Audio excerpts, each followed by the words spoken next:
ஆறுபடை வீடும் அருள் வழங்கும் முருகா அருகே நீ ஓடோடிவா. மூவிரண்டு முகம் சொலிக்க ஆறிரண்டு கரங்களுடன் ஆதரவு தர ஓடிவா.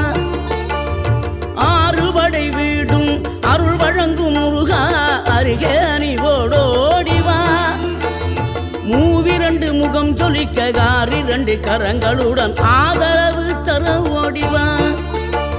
ஈசன் மகனே என்னை காக்க இங்க உனையன்றி வேறாரையா.